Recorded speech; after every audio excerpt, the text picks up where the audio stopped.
आणि आता मुंबई पुण्यातल्या टॉप 9 बातम्या।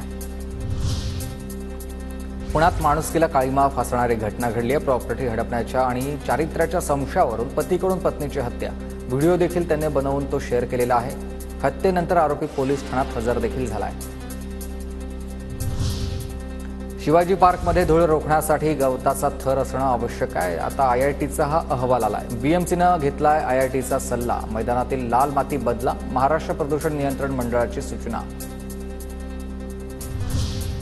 ज्येष्ठ वकील देवांग व्यास यांचा मुंबई हायकोर्ट आणि गुजरात हायकोर्टाच्या अतिरिक्त सॉलिसिटर जनरल पदाचा राजीनामा।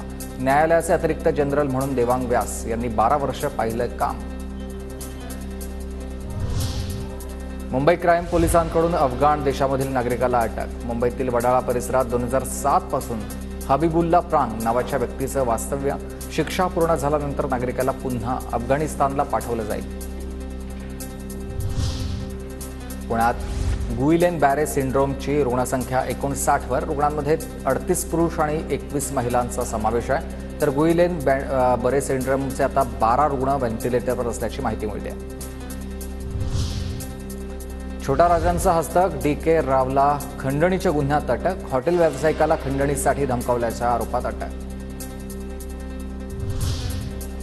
नवी मुंबईमधील 20 पोलीस ठाण्यांमध्ये 118 बांगलादेशी नागरिकांना पोलिसांकडून अटक। यामध्ये 56 महिला आणि 57 पुरुष आणि 5 बालकांचा समावेश आहे। या प्रकरणी पोलिसांकडून तपास सुरू आहे।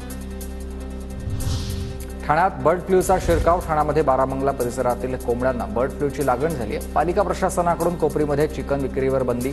दुकानं 5 फेब्रुवारीपर्यंत बंद ठेवण्याचा निर्णय घेण्यात आला आहे। दाओस दौऱ्यावरून परतल्यानंतर उद्योगमंत्री उदय सामंत यांचं विमानतळावर शिवसेनेकडून स्वागतासाठी मंत्री दादा भुसे स्वतः उपस्थित।